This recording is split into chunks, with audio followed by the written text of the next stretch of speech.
Hello po sa inyong lahat mga ka-crypto. Ako po si Pinoy Crypto Trader at sa video na ito ay atin pong pag-uusapan ang tungkol dito sa peking report dito kay BlackRock. Yan, at yung XRP ETF na ito.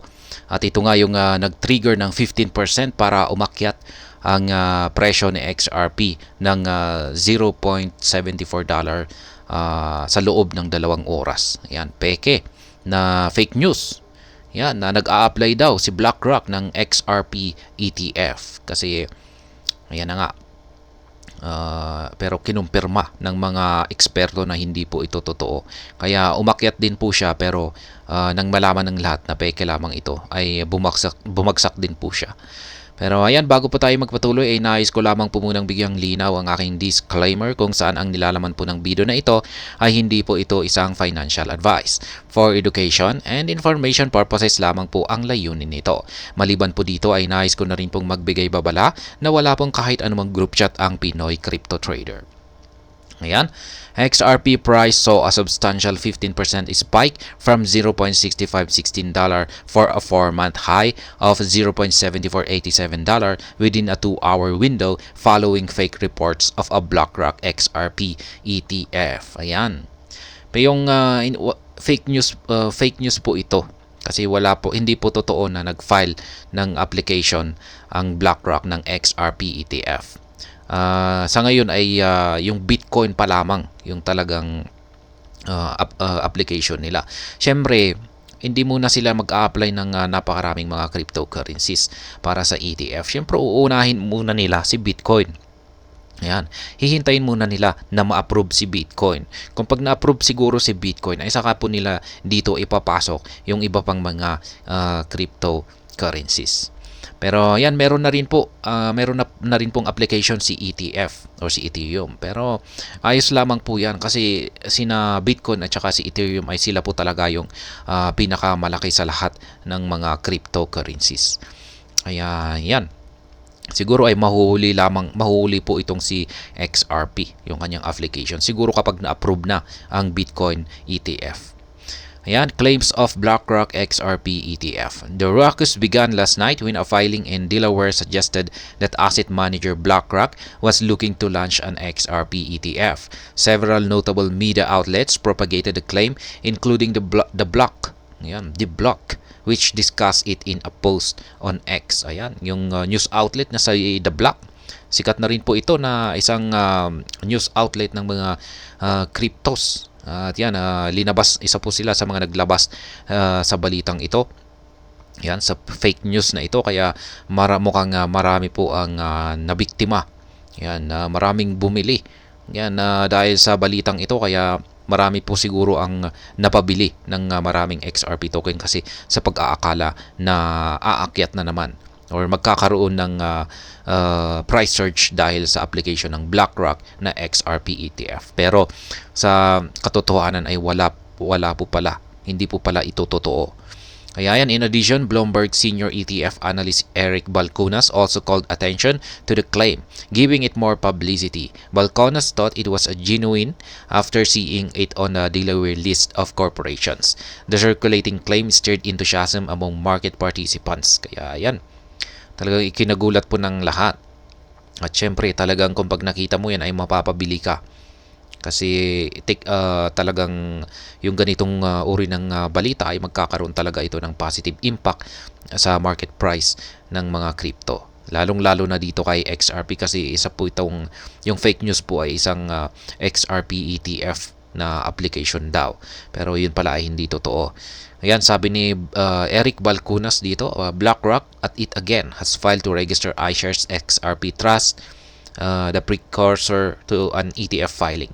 I thought it wasn't real when I saw other posting, but I just checked it. It is in fact on Delaware list of corporation website. Ayan, nandito raw. However, less than an hour later, reports suggest that ETF filing was fake as BlackRock denied ever making such a filing. Ayan, mismong si BlackRock ang nagsabi na wala silang application ng XRP ETF.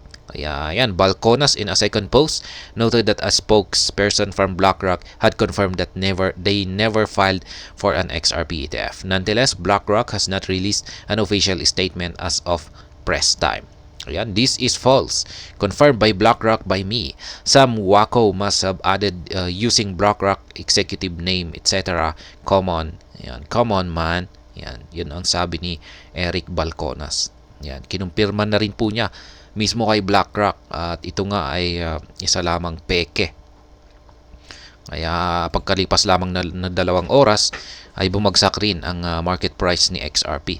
XRP price response. Yan, enthusiasm soon turned to disappointment, but the market had already reacted to the ensuing buying spree that came with the earlier reports. Notably, within 2 hours following the report, XRP rallied from a price of $0.6516 to a high of $0.7487 last night. Ayan, umakyat po siya sa ganitong presyo, $0.7487. Pero bumagsak na rin po siya ng ayan, mula po sa presyong ito 0.6516 kahapon ay umakyat po siya sa ganitong presyo. Ayan, kagabi 0.7487, pero 2 hours lamang po siya nagtagal ay bumagsak din po siya.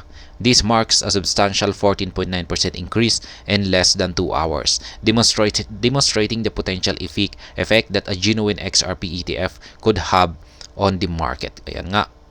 Paano pa kaya kung pag genuine or legit yung application ng XRP ETF yung nangyari rito? Sigurado ay mukhang mas malaki yung epekto nito sa market. Kaya yan, interestingly, the $0.7487 high represented XRP's highest value in 4 months. The last time the asset saw this price was in July. Pero kung pagtitignan po natin ito, hindi po natin ito makikita sa ating daily chart time frame. Isa lamang po siguro itong wick o yung kanyang karayom or tusok. Kaya makikita lamang po natin yung kanyang mas detalyadong galaw sa lower chart time frame. Nonetheless, the recent upsurge was short-lived as the subsequent reports emphasizing that the filing was bogus triggered a round of sell-off. Ayan, bogus nga ito. Kasi fake news nga yan eh. Kaya short-lived, hindi gaanong nagtagal. The sudden pump and dump lead to increased liquidations as market participants on both ends suffered losses due to the erratic price movements. Ayan, yung kawawa po rito ay yung mga traders, yung mga nagtitrade sa futures or derivatives. Siyempre may mga nakalagay dyan na may mga nakapending long, nakapending short. Siyempre sila po yung na-liquidate dito. Ayan, kasi ito po talaga yung noise. Kung pag trader ka, yung mga ganitong pangyayari, ito talaga yung noise na parang panggulo sa ating mga yung pagbabasa natin sa ating chart, yung ating analysis. Ayan, notably, the XRP market has witnessed $6.4 million in total liquidations, $4.1 million in long liquidations, and $2.3 million in short liquidations. Ayan, kawawa naman po yung mga na-liquidate dyan. Umaabot ng $6.4 million. Interestingly, 70% of the liquidations over the past 24 hours, amounting to $4.51 million, occurred in 4 hours following the fake report of the BlackRock XRP ETF. Yan. Talagang kawawa yung mga, yan, ang laki po ng nawala sa kanila. Pero ang kumita dito ay yung mga exchanges. The market has stabilized with XRP up 1.78% over the past 24 hours, trading at $0.6644 as of press time. Yan na po yung presyo ni XRP ngayon. The effects of the report also reflects in XRP's trade volume, which has skyrocketed by 220% in the last 24 hours to $3.2 billion. Conflicting belief. Yan. Ito naman yung paniniwala na yan, nagko-conflict, yung parang hindi nagkakatugma na paniniwala.